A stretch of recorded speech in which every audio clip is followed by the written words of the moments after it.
प्रतिलेखन संख्या 35। महोदय, इस संबंध में एक बात और कहनी है। वह यह है कि मुझे मुख्य आयुक्त के भाषण के अनुसार यह आशा थी कि सरकार मजदूरों की उन्नति के लिए, उत्थान के लिए, उद्योगों के विकास के लिए और गांवों की स्थिति सुधारने के लिए तकनीकी प्रशिक्षण देने का काम करेगी। लेकिन ऐसा ज्ञात होता है कि आर्थिक शक्ति समिति होने के कारण इस ओर कार्यवाही करने की संभावना नहीं रही।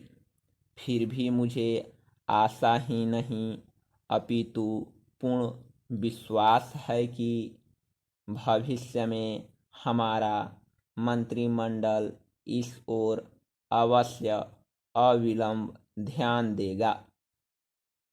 इसी प्रकार से ग्रामीणों की अवस्था सुधारने के लिए सरकार घरेलू उद्योग धंधों को भी बढ़ाएगी, जो अभी तक नहीं के बराबर हैं। भारत की दृष्टि से कुटीर उद्योग बड़े उद्योगों की अपेक्षा अधिक लाभदायक हैं। पहली बात तो यह है कि भारत एक गरीब देश है और उसके पास इतना पैसा नहीं है कि वह बड़े उद्योगों के लिए पर्याप्त संख्या में बड़ी बड़ी मशीनें मंगवा सके। बड़े उद्योगों के लिए बहुत बड़ी बड़ी महंगी मशीनों की आवश्यकता होती है, जबकि कुटीर उद्योग छोटी छोटी और सस्ती मशीनों से चल जाते हैं। कुटीर उद्योगों के लिए न तो बहुत बड़ी इमारतें बनानी पड़ती है और न ही बहुत महंगी मशीनों की आवश्यकता पड़ती है। अतः ये उद्योग छोटे छोटे गांवों में भी प्रारंभ किए जा सकते हैं। कई उद्योग तो इतनी थोड़ी पूंजी से भी शुरू किए जा सकते हैं कि उतनी पूंजी प्रायः हर किसी व्यक्ति के पास होती ही है। कुटीर उद्योगों में बड़ी सुविधा यह है कि इनमें बहुत अधिक मजदूरों की आवश्यकता नहीं होती। एक परिवार के सदस्य ही इस उद्योग को चलाने के लिए पर्याप्त होते हैं।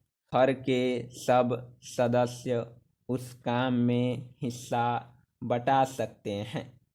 बड़े उद्योगों में प्रत्येक मजदूर को कोई विशेष कार्य सीखना होता है और उस काम में कुशलता प्राप्त करने में उसे काफ़ी समय लग जाता है।